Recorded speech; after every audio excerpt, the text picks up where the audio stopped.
gets his most high-profile ride so far. And Richard Hoyles and LeonnaMayor alongside me, looking at those shots of Shoot First winning last year in horrible ground. When we were getting ready for the show today, I asked you both about what you'd like to talk about when we open the show. You both said, we'll wing it, because I'm hoping that you're going to sell the show to the nation. That's not true. Okay. We didn't say we'd wing it. You said, will you wing it? And we were like, oh, we would never say that. We're professionals. That's a lie. Don't start the show off lying to the general public. Down the river. No, it's going to be a long hour, isn't it? I think we both like a lot of things today. There's a lot of talking points, so we didn't want to be pigeonholed into one thing. Okay, wow, you've turned that around. This is the budget today. We talked about the Lancashire Oaks was absolutely rattling, and now we're kind of somewhere in the middle, which is surprising because we'd usually have much softer ground conditions, wouldn't we? But they might be coming because it hasn't stopped raining, has it, since I got here? That was about 7:15. So we'll see what happens with the ground, but I do think we've got a really exciting day. Some of the races are real quality. The Hurst Park down at Ascot we've got much higher rated horses in there than we have in recent years. And the Punchestown race, that 210, is really interesting. No Amsterdam, so if he goes to the fight in 5th, obviously we'll show that next week. I'll be up there, so looking forward to seeing him in the flesh, which I haven't done before. We'd have liked more runners in there. I think a couple of the races today are a bit like that, but a lot of quality of what we've got left. And there's loads of horses that we love seeing each year, the likes of Royal Pagaille. So. That's the thing for me, probably, is, Royal Pagaille, Haydock, pick Dory Ascot. They start really well, but get defeated. But you will be if you backed them. Yes, absolutely. It's the sort of day, though, where we'll be keen to monitor how the ground goes. Dan Cooper, in that little chat, mentioned that it was likely to go soft here at Haydock, and he said he has informed a lot of the trainers that indeed it is probably going to get soft during the day and become more testing. And Leon, you were saying transparency is so important on that score. Yeah, I mean, I love being on track. I love the job I have. I wouldn't want to be a clerk of the course for any amount of money, I don't think, because they never seem to be able to get it right. But they can't do anything more than say what's happening. The weather's the weather. That's one thing that clerk of the courses, as fabulous as they are, can't control. But if they tell people, you know what you're getting, don't you? Yeah, and accurate that's what description. matters. It's been bizarre. I lost a day at Taunton when they couldn't race, and then 48 hours later we were inspecting at Cheltenham because they'd had too much rain. So, I mean, thankfully, we're steering sort of the middle ground at both our venues today, which is good. OK, let's get into our first race. My slight concern, the yard are not going along well. Emma Laval's not hit her straps yet, and not only are they not winning, the majority of them aren't even running well. And that was different to the time we showed you, when they were going well. So that coupled £9, I was definitely on that side. I thought that was a tougher task than the market suggested, actually. OK, Richard, I'll ask you about seemingly the pick of the Skelton pair, because Harry's aboard. He's still relatively unexposed at 3 miles, 2.5 furlongs, 2.5 miles when he won at Aintree. And I also got the impression that once he got to the front, he didn't do a great deal. So as this was the fixed brush hurdle final at one stage. Yes. We then moved to the conventional hurdles for a while. This is the first time that the rubber hurdles, if you like, the one fixed hurdles are in use at Haydock, as all of the Jockey Club courses transfer over to them. Leona, you wanted to pick up with one in particular? Yeah, Horace's Pearl is my bet of the day, actually. We'll get to him at the end of the show. Bet of the day, wow, OK. Yeah, he can't jump. He's really not been a great jumper, and he managed to win his first couple of bumpers. He then won his first 2 over hurdles, despite not being that good of a jumper. So I imagine Connections will have massively worked on it, or I hope they have. Tom Broughton takes off weight, and I think in those better races at the end of last season, up against better horses, he couldn't get away with the jumping mistake. So he was probably a combination of being a little bit outclassed and not jumping as well. And I think 3 miles will go a bit slower, excuse me, and if the ground's a bit softer, I'm hoping they're all things that will help his jumping today. And I think he's a very good horse. He's got some good form. Now your colours to the mast early doors. That's what I'd like to see. Richard, can I ask you about Hartington? Yep. Joe Tizard, obviously, we know the stable are rattling along at the moment. Obviously, a good last week or so. Up to 3 miles? Yes, I mean, the stable are in good nick, as you mentioned, sneaks into the bottom. The interesting thing is the race the horse won at Carlisle with Carafon behind also features Florida. Here, so that'll suit him. Leona, can I ask you very quickly about last year's winner, Shoot First?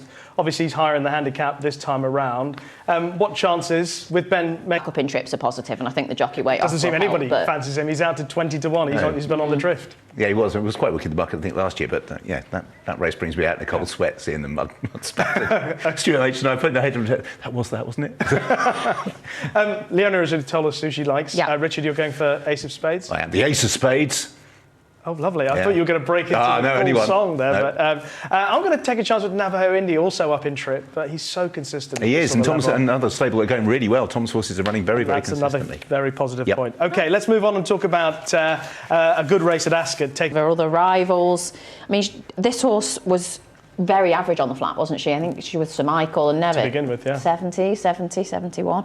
And she never showed anything there, but she's really taken to this. Her jumping is pretty slick.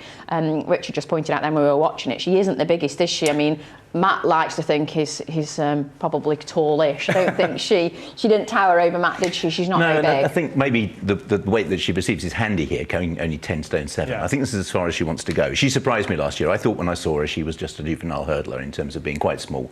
And she had the run of the race when she won what turned out to be a competitive race at Cheltenham. But she's gone from strength to strength. It's very hard to knock that form. Take No Chances was back in third. We saw Take No Chances run strong, leader close. And even though she's a short price, she has surprised me a lot over hurdles. She's a bit of a terrier, isn't she? Keeps finding her. She is. She's really tough. I want to spin through a couple of other opponents in a minute, but just very quickly, just to indicate how far ahead Timeform have of her rivals. She's 11 pounds clear of Celtic Dino, Crambo, Katira, and more. I mean, she, on those ratings, is a standout.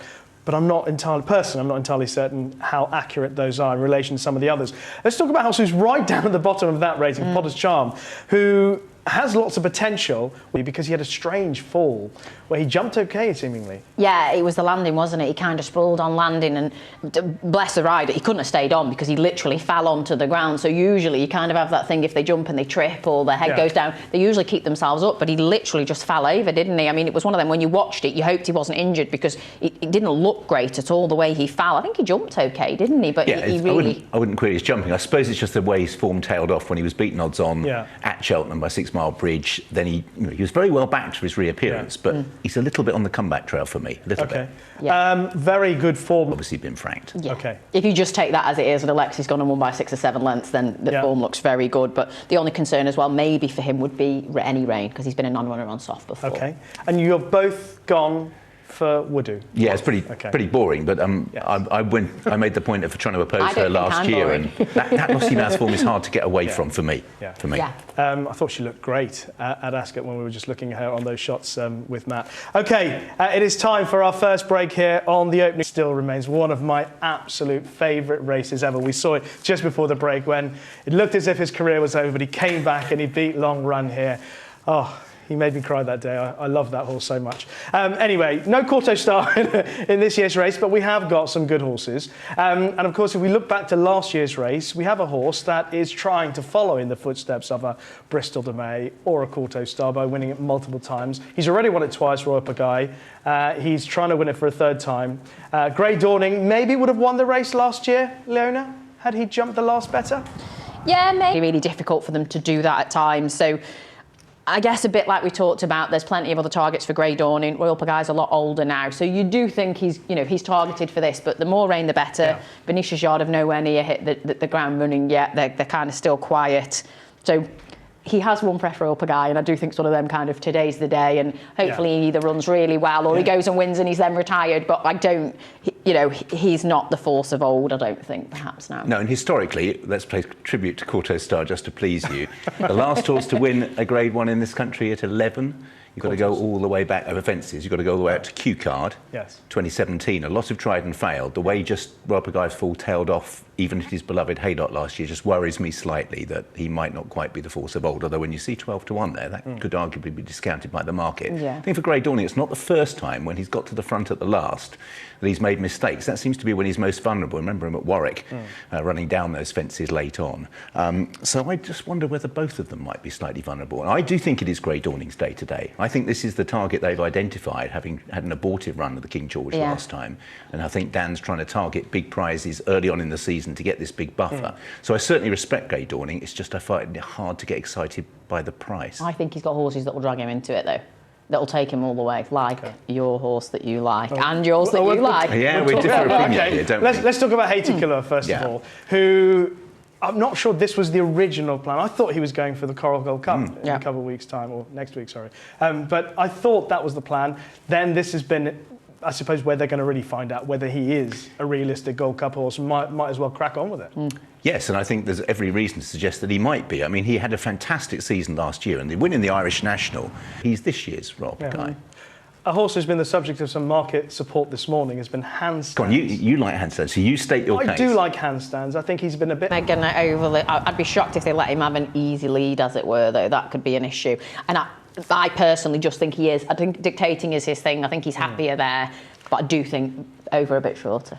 That's my only reason to be against him. Who was going to press him was the thing I thought about. I think. Yeah, he'll well, because he's back over further. Over 3, when he won last time, it sounds daft to say a horse over 3 miles when they're already going so slow can hit a bit of a flat spot, but he does. He's kind of that horse that hits a bit of a flat spot, he rallies and he keeps going, and you have to just keep rousing him along. I mean, Sean Bone's perfect for him because he just keeps on pushing. But he ain't going to just let Handstands go off in front, I don't think. Okay, he's also the youngest horse in the race. He is, 6-year-old, open to more improvement. That's his asset. Yes. I don't know, I just saw the wrong side of him. I saw him very laboured when he came down at Wincanton that first up, and I'm not as convinced about Django Bayor. He improved because Resplendent Grey, beaten Resplendent Grey last year. Resplendent Grey, over 2.5 miles, made him look a little bit slow. So, but he did progress a lot. 16 days, 20 days for the two. He has been well back. That's not very long for 3-mile chases. He hardly had a run. He hardly had a run that day.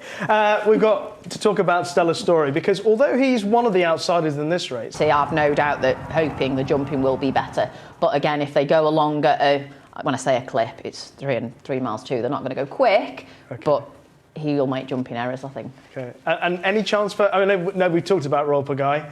Any chance that he could win it for a third time? 12-1 is bigger than I expected him to be, but I just feel he might be a little bit too old. It's because we've only got 5 runners and we really like 3 of them between us 3. Yeah, well, and that's one nice thing about this. I do genuinely think that this is a Grade 1 that is much more open than maybe the market suggests. Just thought Grade 1 was short enough, but again, I can see him winning, but I don't get excited about the